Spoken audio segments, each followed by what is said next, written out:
Today's guest is Dan Zanger. Dan holds a world record for his one-year stock market portfolio appreciation, gaining over 29,000%. In under 2 years, he turned $10,775 into $18 million. And welcome to the podcast. Great. Thank you. Could you give our audience a little bit of background on how you got started and maybe even take us back to your first successful stock trade? Well, I got started. My mom used to sit at home, and she was kind of a reading buff, and she used to watch TV. She was a stay-at-home mom. My dad was a physician. And in L.A., we had the first ticker tape in the country from a station called KWHY-TV, and she would watch this. You had to have rabbit ears on your TV to get the station because it was UHF. I mean, this is pre-cable. And she would watch the show, and it was on from like 6 in the morning till 1 in the afternoon, which Pacific Coast time would be the stock market times. And, I was a ski bum and had gotten back from being a bum, so to speak, from skiing Colorado, Idaho, Mammoth Lakes, where I lived in these places. I was a bum for like 4 years and came back with no education and therefore couldn't get a job. And this was like the 75 after the oil crash and Arab OPEC embargo and stuff like that, and so times were rather tough. And anyway, I finally got a job in the landscape business, digging ditches and trenching and putting in pipe and all the fun stuff like that. And when I get home from work, since we started early, I got home early, and sometimes there was no work, so I could stay at home and visiting my mom. She'd have on KWHY-TV. It was the first ticker tape in the country before CNBC and FNN were on, and I'd watch the ticker tape while I'd sit down because she had it on all the time. If you wanted to talk with her, you'd have to sit in front of the TV with her. And there was a ticker, this ticker, this ASTO, I think it was going by the screen, and it was $1 stock, and just the whole ticker tape lit up with this one stock for $1 going by, and I asked her, what's going on? And she said, well, they're buying the stock. You can just see the screen loaded with it. So I said, well, it's $1. I can scrounge $1,000. So I went down to Kennedy Cabot in Beverly Hills, which is where the brokerage's houses were back in the San Fernando Valley. There weren't any. Maybe there was some in Encino, but I had to go over into Beverly Hills, open an account, put in $1,000, and I bought 1,000 shares of the stock. And maybe 5-6 weeks later, it was at $350, and I said, what the hey? So I took it, sold it, and that was my first transaction in the stock market. And I said, gee, this is just easy money. Okay. And who couldn't fall in love with that? Right. Oh. From $1 to $350. I mean, that's an amazing run for a first timer. Yeah, and I was ecstatic. So that really got me hooked on the market. And then after the market would close around 1:30 on the same channel, same TV station, was this guy who would come on named Gene Morgan. He had no hair, but he had a nice polish on his head, and he was very dapper, very well dressed and manicured and everything else. And he would take charts from William O'Neill database called, back then it was called Daily Graphs. Today you might know it as MarketSmith, but this was before the internet, so they would print up charts and deliver them to your door on the weekend in the Los Angeles area. Personally, I went down to where they printed them. I wanted to get my hands on them right away. So I could get to reviewing all the charts. And one book would be blue for the New York Stock Exchange, and the other book would be green for the over-the-counter stocks. And I would buy both books, and then I would just kind of hang out around LA International Airport where the printing press was, and flip through the books, go through all the charts, trying to look for setups and stuff like that. And I didn't really have any money back then. I was just getting going in the pool building business, And so I just spent a lot of time flipping through charts and looking at earnings and stuff like that. And this went on for about 6-7 years before I made another trade. In the meantime, we had the 1987 crash, and market started to drift back up. I was still in the pool contracting business, building swimming pools in Beverly Hills, Bel Air, Santa Monica, stuff like that. And I didn't really have a whole lot of money to be buying stocks, but I was just so interested. I just kept flipping through charts on the weekend. I'd carry the book around during the week. During the evening time, I'd flip through charts, and then I was turned on to William O'Neill by Gene Morgan. I read his book, Investors, got the magazine, his newspaper, Investors Business Daily, and started reading that. He had How to Make Money in Stocks, a fabulous book. And then he had he had a part-time show on the same channel, KWHY-TV. He'd come on, he'd talk stocks, and he'd be trying to sell seminars and subscriptions to Daily Graphs, which was back then was $1,000 a year. And I just said, this is the guy. I can just see what Gene Morgan's doing. He's marking up all the charts on the easel, showing cup and handles, parabolic curves, channel breakouts, and these patterns or chart patterns could foretell the future movement of stocks. And it was just so fascinating. I just, it's just riveting. I just loved it. So it was for me. And when you mentioned William O'Neill, did you use his, the CAN SLIM methodology? The methodology, yes. I used the CAN SLIM. I used it as, I spent a lot of time reading that book, How to Make Money in Stocks. And the red cover, the second edition, is by far the best of the 4 editions that he has out. Very clean, clear, simple. And I read the book probably 35 times over a 4 to 5 year time span. And then I went to one of his seminars in 1990, right before the Gulf War.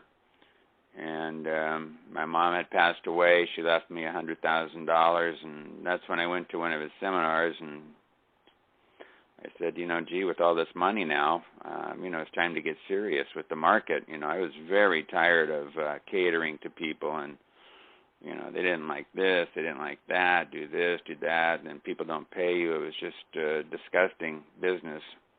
Got contract.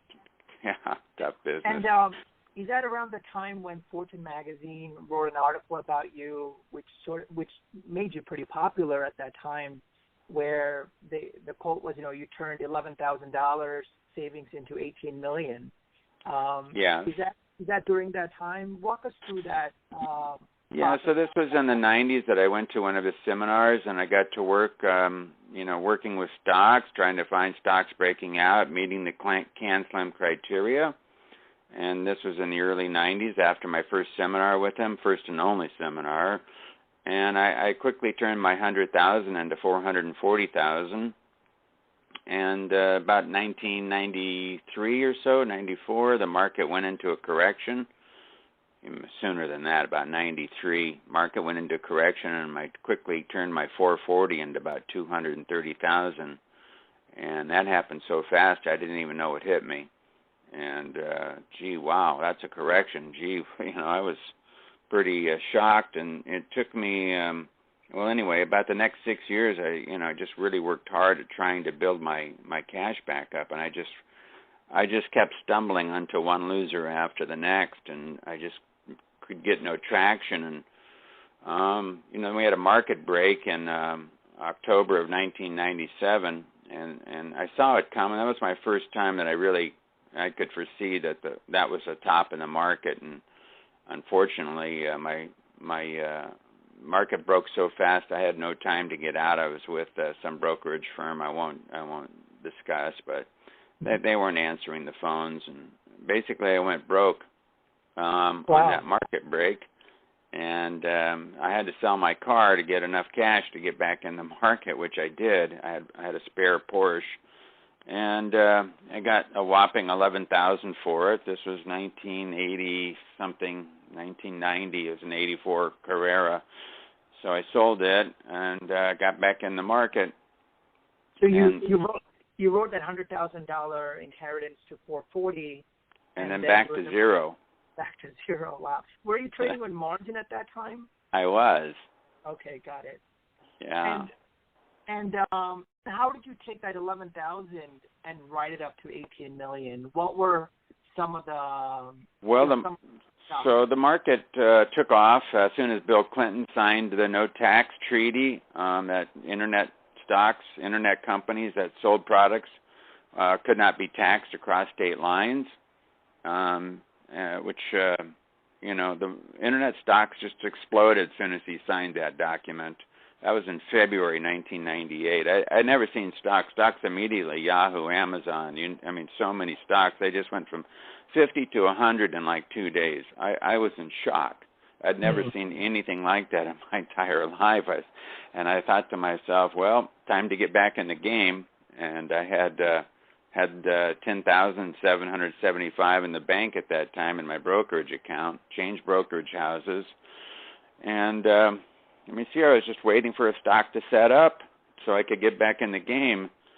And by then I had a new mantra that these bastards will never get me again, They had pulled the rug out from under me in so many stocks, and I had so many belief mechanisms, and they'll come back, or this can't break down, the earnings are too good, and all these things that suck you in and keep you hanging on to a loser.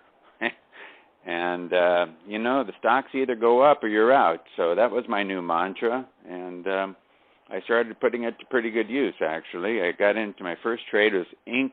to me, later bought by Yahoo. They're not trading right now. And the stock was trading at 42. And I had bought the stock and got to 44 and returned to 42. And with my new mantra, I sold the stock at 42. And so I just kept watching it because it had great earnings, and it was just moving really well, but just stalled out. And so then it started to move again. So got about 44 this time, and so I rebought it, and the stock ran to 48, and then it started to weaken and start heading back down to 44.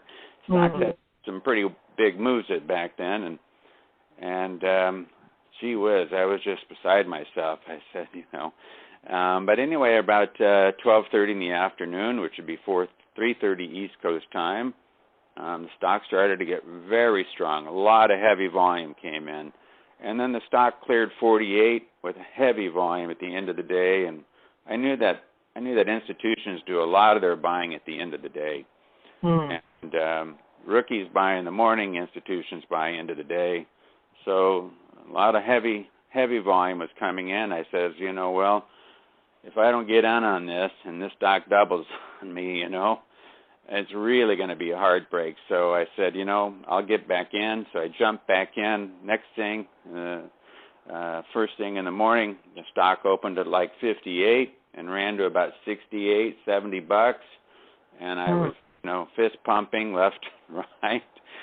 And, I had new skills, and, I'm in, doesn't go, I'm out, Right. So next morning the stock ran to 93, and I said, I'm out. What more do you want? Stock basically doubled on me in 2 days. So about 44 to 93 in a couple of days.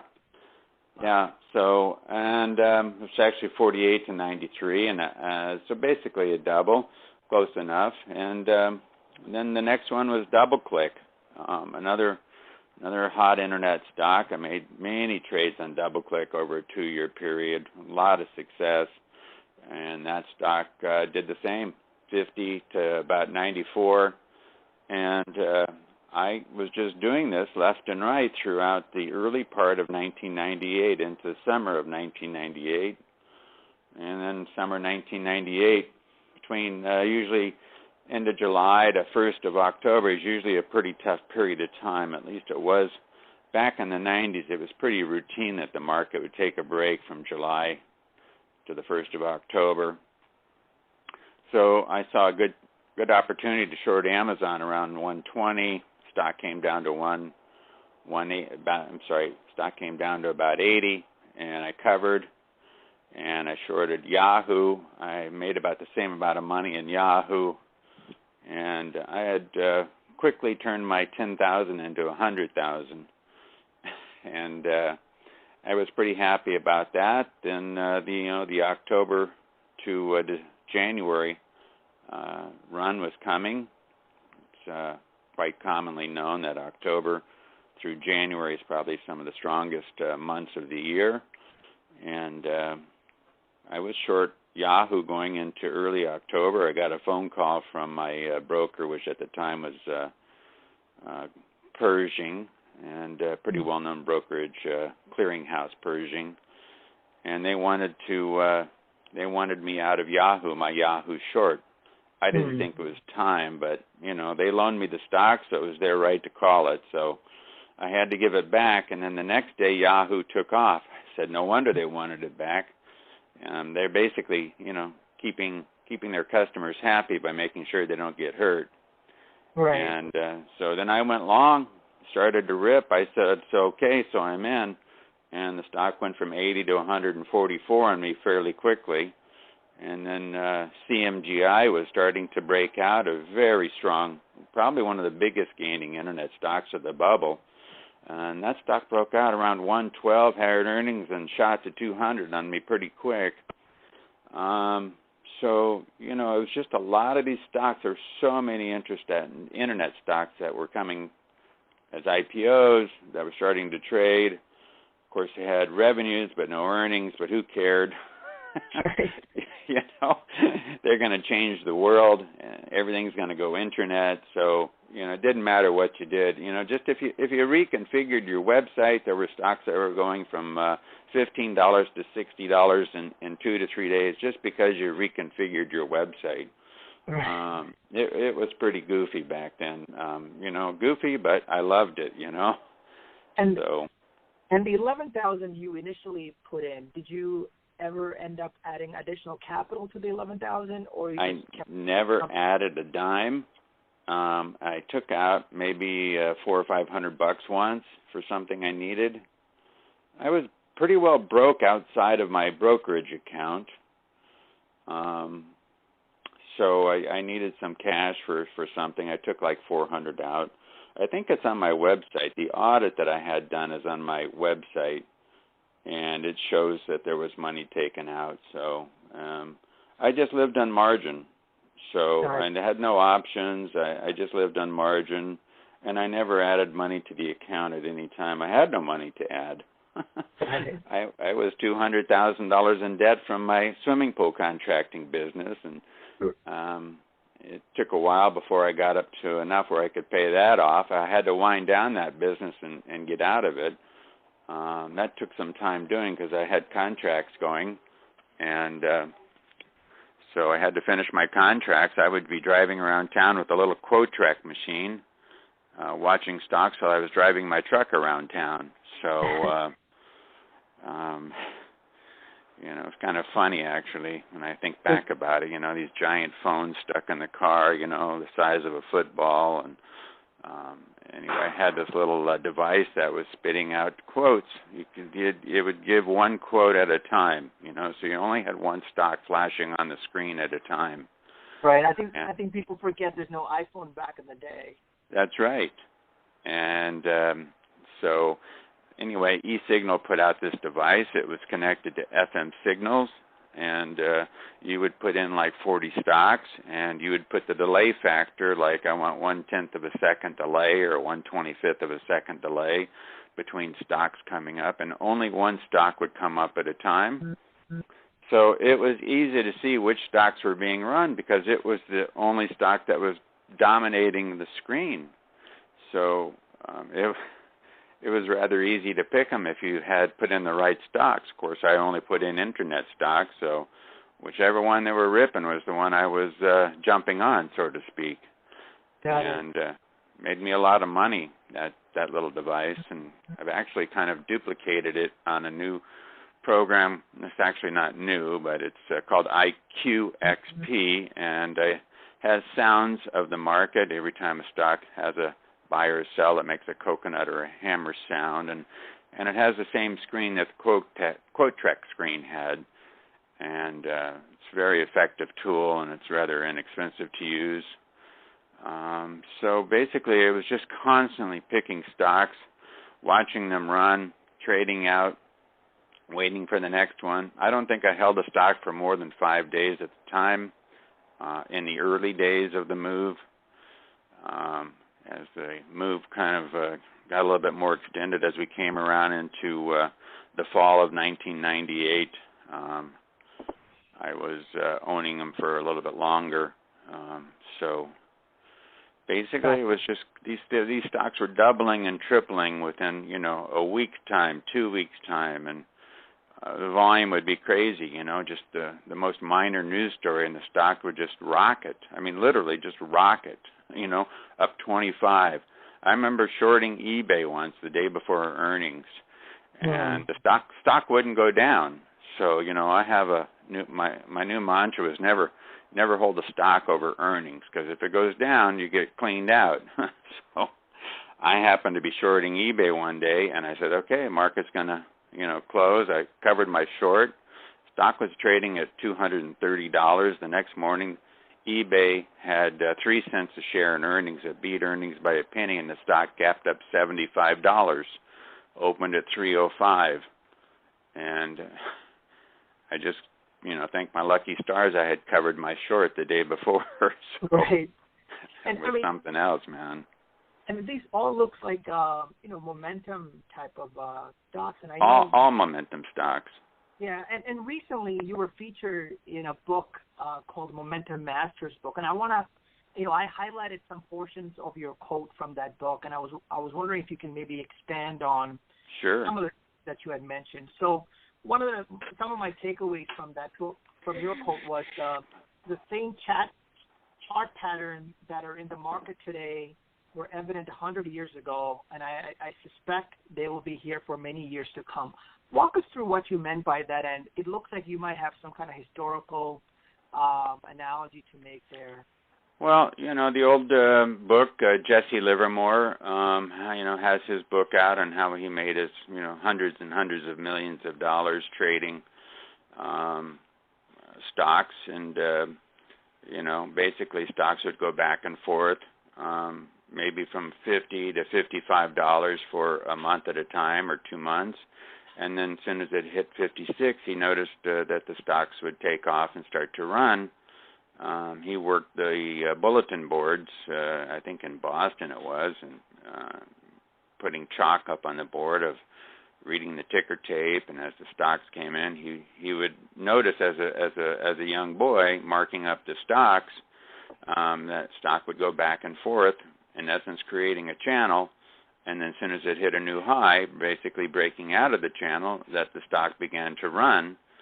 And so obviously that was a channel pattern. So that's an old pattern. And we see channel patterns today. He doesn't talk about cup and handles. For him, mostly it was channel patterns. But these patterns just repeat over and over and over again. And they just go back hundreds of years. And that's interesting you say that, because I had a chance to read Jesse Livermore's book, and I went back and actually read one of the people he mentions in the book, Dixon G. Watts, who was trading during the sort of the Civil War era, and Arthur Cutten. And what I did was I actually went back into the old newspapers and got the quotes for Bethlehem Steel that he mentions in his book. Really? And I wanted to see what that price was like before he noticed that. And you'll see the doubling of that price, or maybe not doubling, but you see the price increase of Bethlehem Steel and how he got in during that time, and the volume increase. So I took photocopies of those, and I still have that. And I did the same thing with the book that you recommended in your book on your website with Nicholas Darvis. Nicholas Darvis, yes. Exactly. How I made $2 million in the stock market. Exactly. So I went back and looked at old newspaper quotations from, I don't know if he was in the 70s, and actually early saw 60s. Yeah. Yeah, and saw the run up of all those stocks that he mentioned in the books. Very fascinating just to see what these stocks looked like before they were running up. So Mhm. Very interesting. Oh yeah. One of the other things I want to ask you was your quote. You said the price action is everything to me. Everything I need to know is based on stocks price behavior, and volume. The rest is pure noise. What did you mean by that? Well, just the action and price behavior and volume of the stock will tell you everything you need to know about the stock. I mean, you're obviously in the market to buy stocks that go up, and stocks that go up have a general way of being treated by the people who are going to push the stock up. Basically they have very strong movement out of a low-level base or no base, and they move up, and then they go horizontal or create a cup and a handle, and they rest for maybe 5, 6, 8 weeks, and then they take off and run again. So, that's really all you need to know is what is the volume, how heavy is it, how much is the stock moving. If you have very heavy volume and the stock can't move, there's obviously somebody dumping an awful lot of stock and trying to get rid of it, and that's a bad sign. Why are they trying to get rid of it? What do they know that no one else knows, so to speak? Stock has heavy volume and it moves up 25 points or 15 points.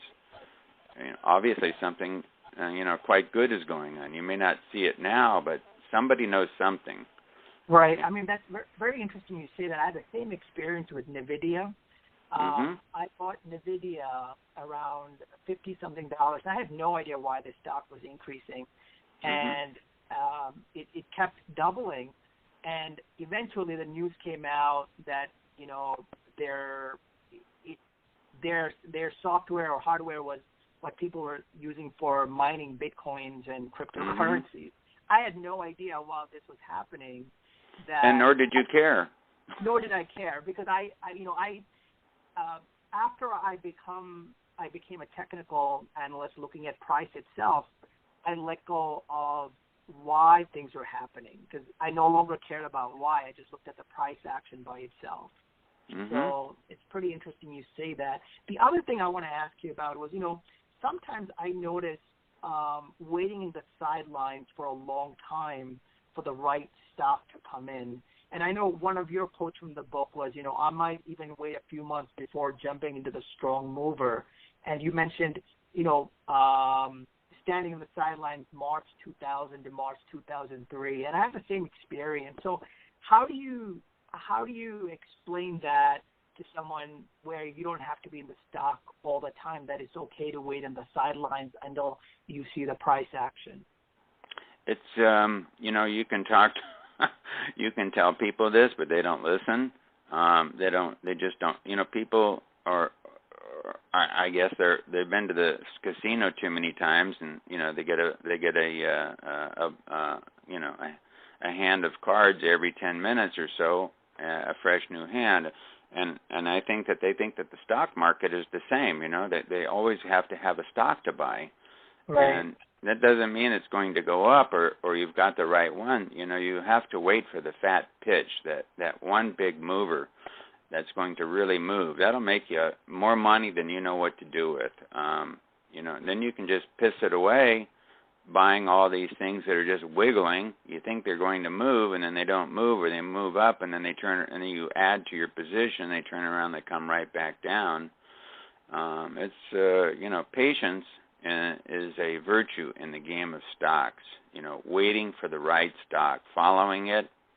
I followed Baidu after it had become an IPO in 2007, and I made a couple of minor trades, and the stock had run from about $60 to $200, and gee whiz, I just, that was about when July was coming around, and I knew that July to October is very slow, and stocks often correct or come down, and the stock had just come right back up to prior highs, and gee whiz, I have to tell you, I was just on the floor, like a praying mantis, please don't break into new highs, please come down. It's that time of year, please create a cup and handle, or go horizontal. Do not break out. It's not the right time.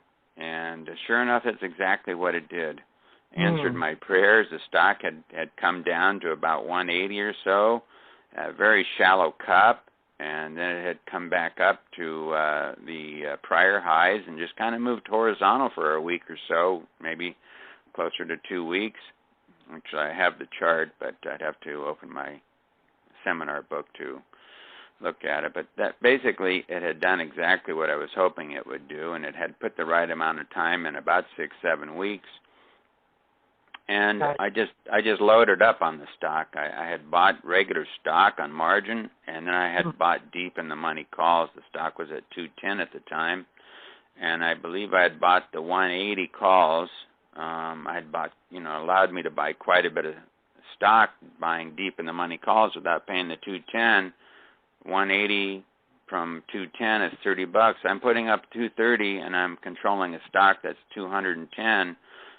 Next thing I know, I owned, 100,000 shares of the stock, and the stock had just blasted off, hit new highs, just kept on going. Within, I think, about 2.5 or 3 weeks, it was at $367. And, that was a pretty good feeling. I had read the stock right. It was the right time of year. It came down. It did what it was supposed to do. And, you put enough years in the market, you get to know the history of the market, how things move during certain periods of time in the market. The stock had come down, it had rested, it had behaved, it had built a new base, it looked perfect, and then it just exploded. And it made me a fabulous sum of money. And then at 367, somebody downgraded the stock. It came down $10, and I thought, no big deal. I've seen that before. I've seen Google come down on me $15 and turn around the next day and run right up. And the stock was down 10, then it went down 15, and then it was down about 18. I said, okay, that's it. I don't want to give back all my gains, so I sold out of everything. And the stock wound up being down $60 for the day. Wow. And so that's one of the things I want to ask you. What specific rules do you use to sell, and what specific rules do you use to buy these stocks? Well, buy and sell rules, I have many of them, obviously, and you certainly don't want to give back your gains. You've got to keep raising your stops. When a stock breaks out and runs, you don't want to pay up by more than 5%. The higher you pay up, the higher your cost is. Stock reverses, then you get underwater pretty quick and you start losing money, and then you become like a deer out on the street with that car racing at you with the headlights on. You're frozen, and the stock just keeps going down because I don't want to sell because it's supposed to be going higher, and I know the minute I sell, it's going to turn around and run, and yet, of course, it doesn't do that, and it just keeps going down, and it winds up cleaning you out, or it takes 30% of your money because you're in heavy on margin. Right. And you do that on another trade, and now you're down 60%. And you have to be very careful. You have to buy right, sit around and wait, don't pay up, and pay within 5% of the breakout point. And just don't add until a stock has built a high-level base, maybe a flag pattern. And then when it breaks out of the flag, then you can add maybe another 10 or 15% to your position. Again, the more you add, the higher your cost is, and the easier it is for that stock to come down and put you underwater. So for you to buy, are you using buy stops? Do I use buy stops? I buy the stock manually. I have a broker on speakerphone all day long. I usually buy anywhere. It depends how liquid and how many shares are trading. But if I want 30,000 shares, I'll usually buy in clips of 2,000 shares, every 2 minutes or every minute. Depends on how fast the stock is moving and how liquid. I try to get in without moving the stock. If I'm buying 5,000 shares a whack, you can physically see the stock, moving as a result of the 5. You can buy blocks of 5 at a time until you get up, to whatever you want. If it's like an Apple that's doing 30 million shares a day, you can buy 10,000 a whack. You'll still see a little bit of movement, but not enough to really affect it meaningfully. But you can also do blocks 5,000 a whack and still get in and get 40 or 50, 70,000 shares with no problem on a stock like Apple. Got it. And one of the things I want to ask you is in terms of the price of these stocks that you buy, is there a minimum price you have? It doesn't look like you're trading stocks that are $5 or $10. It looks like they are higher in price. Yeah, most of them are 100 or higher. I find the stocks that are $100 and $200 and $500, they seem to act better than most other stocks. And if a stock makes a 50% move, it's 50% on your money. You don't really have to worry about it, Right. And what's the difference if it's what the price is of the stock? It's the percent return that you get. People feel happy with a $5 or a $10 stock because they bought, 30,000 shares of a $5 stock, and it's just more of a feel-good thing. You think you're a big hitter, so to speak, and you own 30,000 shares, but the stock goes down $1.50, and you just got cleaned out. So right. That's and then people say, well, you can't make money in the market. Well, you can, but you've got to play the game in the right way. You just can't be loading up on cheap stocks. Very small move down and you're going to get cleaned out. Yeah. So I have always found the more expensive the stock, the better acting it is, and the easier it is to get in and out. They're kind of liquid. So I generally try and stay with the $100 stocks or more. Yeah, I found the same way as well. I mean, I set my minimum at 20. I don't look any stocks under $20. Mm-hmm.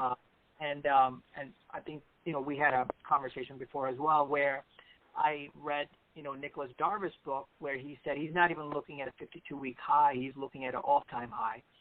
And so like the example I gave of NVIDIA, I was looking at the all-time high for NVIDIA, and I don't even touch anything that doesn't have an all-time high. The other, I know we've talked about some of our influencers for the past. What I want to ask you is, who are some traders from the past that had some of the biggest influence on you? I'm really not a historian on the past, and I never really read anything about older traders, but it was William O'Neill and Nicholas Darvas and Jesse Livermore are the only people that I even knew about. So they're the only ones that had an impact on my trading style.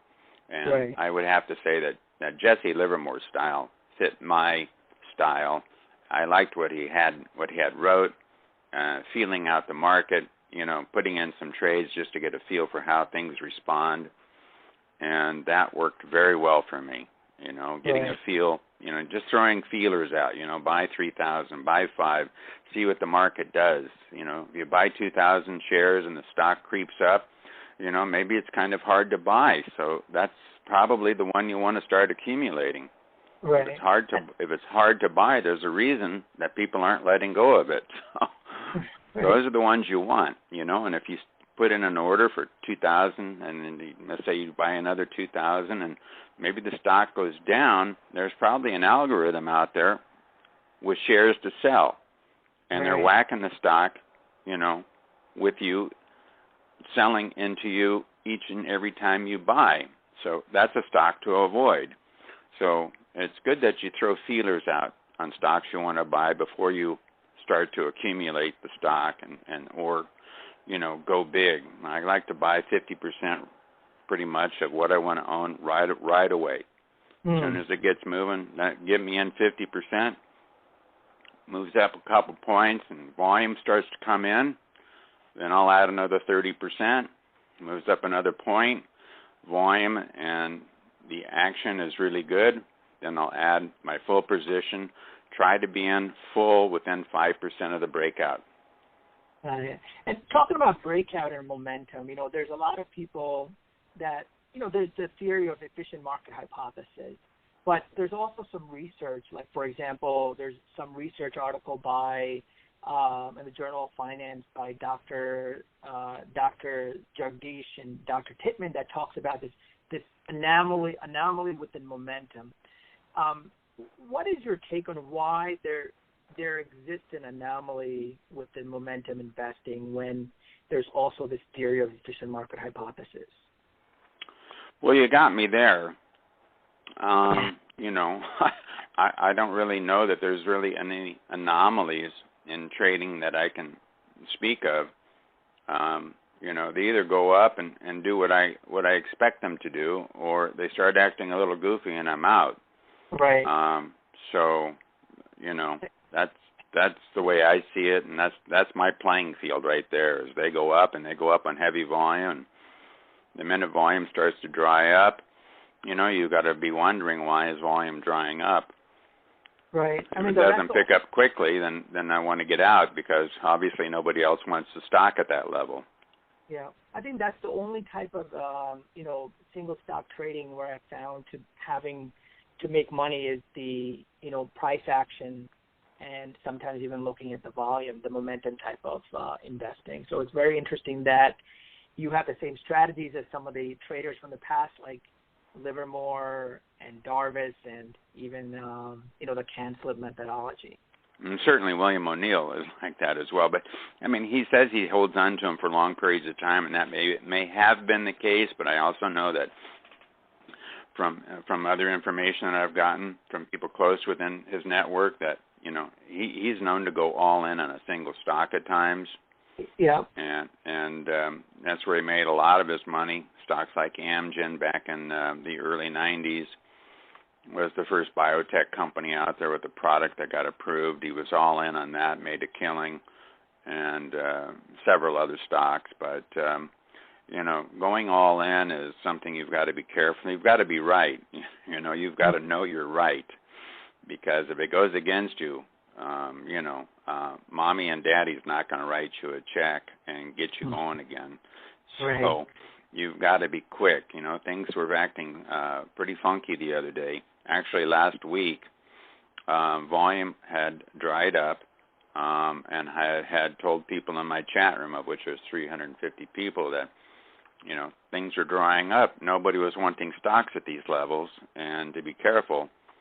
And by Friday of last week, of course, we're here in end of May during the COVID crisis. The Wuhan virus is really what it is. Right. Anyway, I had gotten very skittish about the market last week, and I was down to 2 stocks coming into Friday. And at the end of Friday, I was down from about 6 stocks down to 2, and high liquid stocks, so that if something was not going to be going well, I could get out quickly. And of course, the market gapped up and promptly started to collapse, and then we had a vicious break to the downside today on Tuesday, follow through. While the New York stocks are holding tough and going up, it's pretty much the most bizarre situation I think I can ever remember.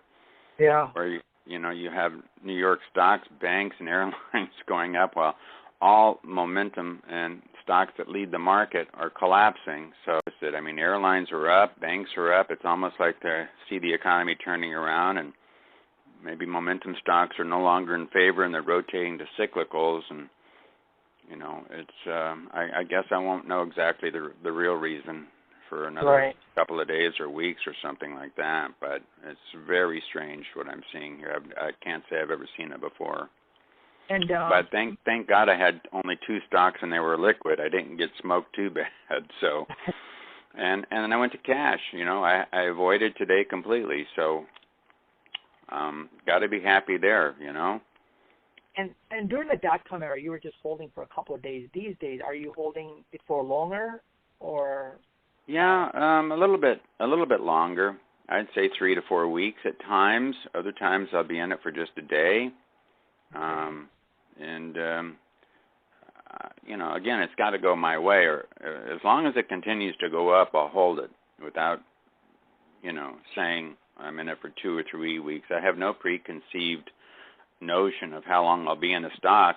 As long as it's constantly going up or resting, a small rest, I think it might create a flag, then I'll continue to stay in it. If I think that the base is going to go longer than just a 4 or 5 day flag, then I'll probably reduce, because it could go into a longer correction, maybe a 5 or 6 or an 8 week correction, in which case I don't want to own the stock while it sits there and goes horizontal. You never know. It could just reverse and come right back down, come down 30%, and, I just don't want to be in a stock that comes down 30%. Right. And so let me ask you this. I know, I really appreciate the time that you spend today with us. What's the best way for someone to reach out to you and find out more about you? Well, I have a website. I put an informative learning newsletter out showing all the chart patterns on the leading stocks at my website, chartpattern.com. That's one word with no S at the end, chartpattern, singular.com. And people can sign up for free, no credit card required. And I have a chat room. You can jump in and ask me questions. I'm in there during the day, off and on throughout the day. And it's free for 2 weeks, and after that it's $125 a month. We have a lot of very bright traders in there. We have a lot of newbies in there, people wanting to learn, and it's an ideal place to learn. In fact, I wish that chart pattern existed when I was learning. Right. It shortens the learning curve by years. And you also have some free resources like the book recommendations on your site. I think those are very helpful. Yes, we have a bookstore, and you can buy books there, some very good books, and then you get a feel for things in real time, what's going on, from the opening till the close. Sometimes a lot of people hang out for another half an hour and chit-chat and exchange ideas and stuff like that. So it's an ideal place for everybody, really. Great. Dan, thank you so much for taking your time today. I really appreciate it.